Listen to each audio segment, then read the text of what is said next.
qur'aanka kariimka ah waa mucjisadii ugu weyneed mucjisooyinka iyo karaamadii ugu sarraysay karaamooyinka, waana kalaamkii rabbulcaalamiinka subxaanahu wa tacaala.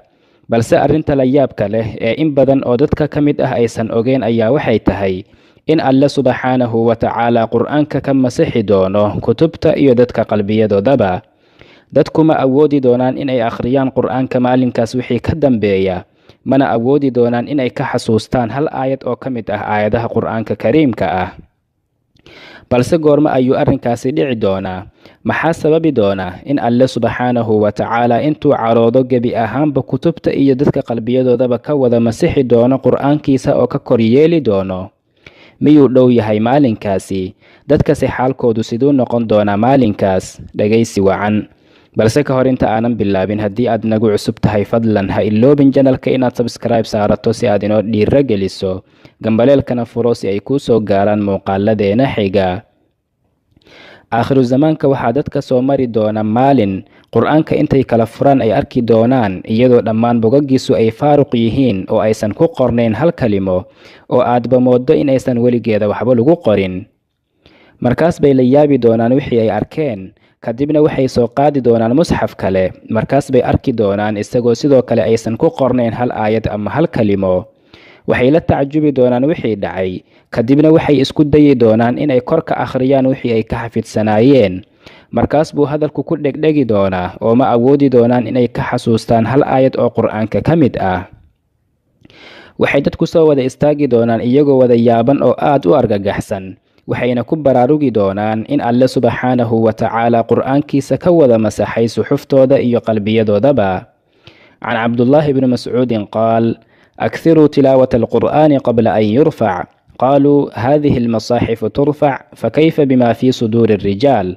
قال: يسرى عليه ليلا فيصبحون منه فقراء وينسون قول لا إله إلا الله ويقعون في قول الجاهلية وأشعارهم، وذلك حين يقع عليهم القول.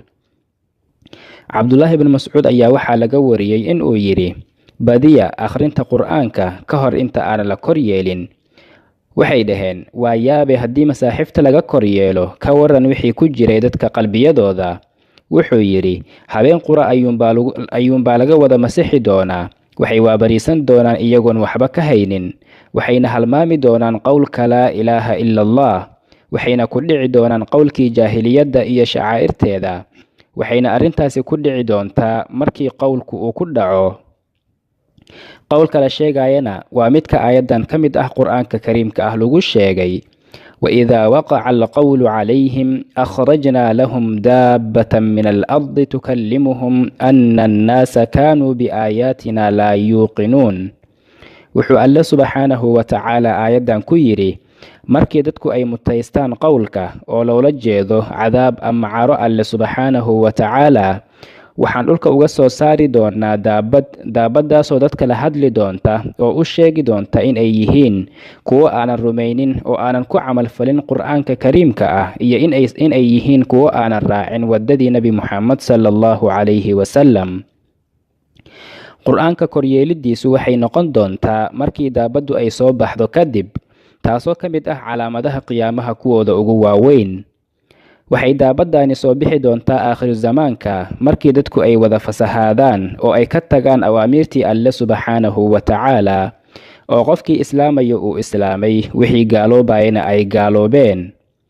waxay daabaddaani dadka kula hadli doontaa luuqadooda, dadkuna waa ay fahmi doonaan, iyaduna waa ay fahmi doontaa. waxayna kala saari doontaa kii mu'min ahaa iyo kii kaafir ahaa, ilaa dadku markii ay waddooyinka wada marayaan la kala garan doono kan mu'minka ah iyo kan kaafirka ah. can cabdullaahi bni mascuudin qaal: ina hada alqur'aana aladii bayna adhurikum yuushaku an yunzaca minkum. faqiila lahu: kayfa yunzacu mina waqad ahbatahu allahu fi quluubina waahbatnaahu fi masaaxifina. qaal: yusraa calayhi fi leylin fayunzacu ma fi lquluub wayudhabu bima fi lmasaaxif wayusbixu annaasu minhu fuqaraa. ثم قرأ قول الله تعالى: ولئن شئنا لنذهبن بالذي أوحينا إليك ثم لا تجد لك به علينا وكيلا. sidoo kale isla cabdullaahi bn mascuud ayaa waxaa laga wariyey in uu yidhi: qur'aankan dhexdiina yaalla waxaa laga yaabaa in la idinka siibi doono. Markaasaa lagu yidhi, sidee la inaga siibayaa iyadoo alle subxaanahu wa tacaala uu quluubteena ku sugay oo aan xafidnay, oo suxuftana aan ku sugnay oo aan ku qorannay?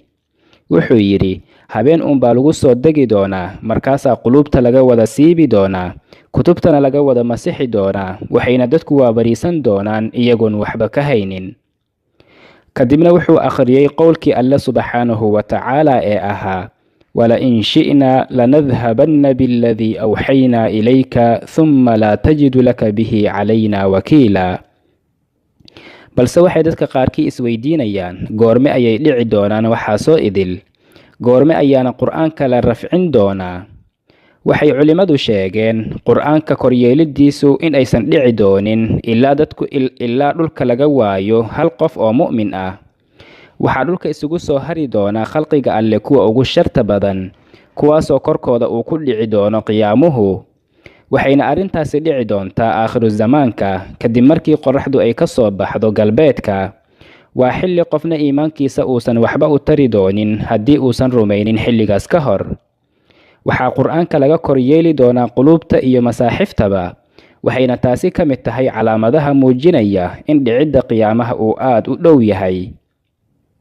waa xilli kacbadii la burburiyey oo faaxishada iyo macaasidu ay ku wada faafeen dhulka meel walba, oo dadkuna ay noqdeen kuwo aanan garanayn salaad iyo soon midna.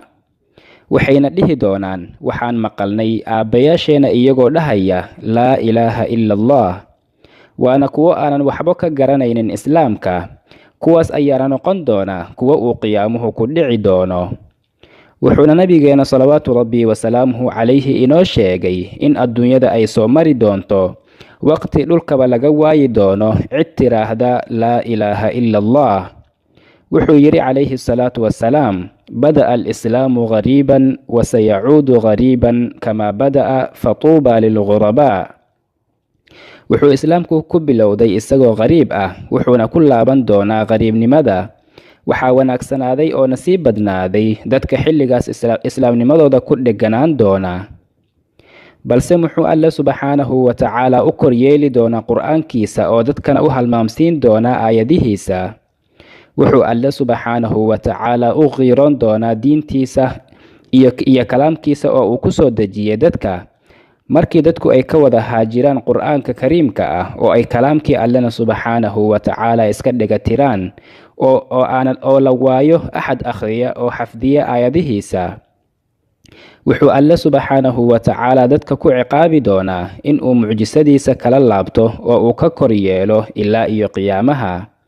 can abi hurayrata radi allahu canhu qaal, qaala rasuulu llahi sala allahu calayhi wasalam, يخرب الكعبة ذو السويقتين من الحبشة ويرفع الله عز وجل القرآن من الأرض فلا تبقى منه آية في المصاحف والصدور والله يغار أن يبقى كتابه في الأرض بلا فائدة لا يعمل فيه فيحدث هذا الأمر. أبو هريرة الله كرر لنقضي وحو نبي صلى الله عليه وسلم كوريي إنه يري waxaa kacbada kharibi doona dusuweyqatayn oo ka socda xabashida, wuxuuna alle subxaanahu wa tacaala dhulka ka rafcin doonaa qur'aanka, hal aayadna kuma hari doonto kutubta iyo quluubtaba. wuxuu alle subxaanahu wa tacaala ka qiiroon doonaa in kitaabkiisa uu dhulka baaqi ku sii ahaado faa'iido la'aan iyadoo aysan jirin cid ku camalfalaysa.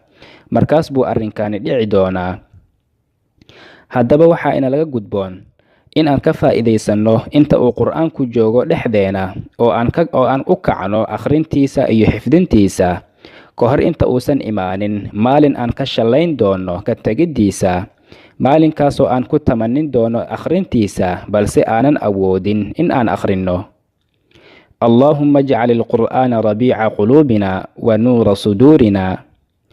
waxaan filayaa inaad ka wada faa'iidaysateen muuqaalkan. haddii aad ka faa'iidaysatay fadlan ha iloobin in aad like saarto oo aad u sii sheergarayso asxaabtaada. haddii aad nagu cusub tahayna fadlan ha iloobin janalka inaad subscribe saarato si aad inoo dhiiro geliso, gambaleelkana furo si ay kuu soo gaaraan muuqaaladeena xiga. hada wallahu subxaanahu wa tacaala aclaa wa aclam, وصلى الله وسلم وبارك على سيدنا محمد وعلى آله وصحبه أجمعين. والسلام عليكم ورحمة الله وبركاته.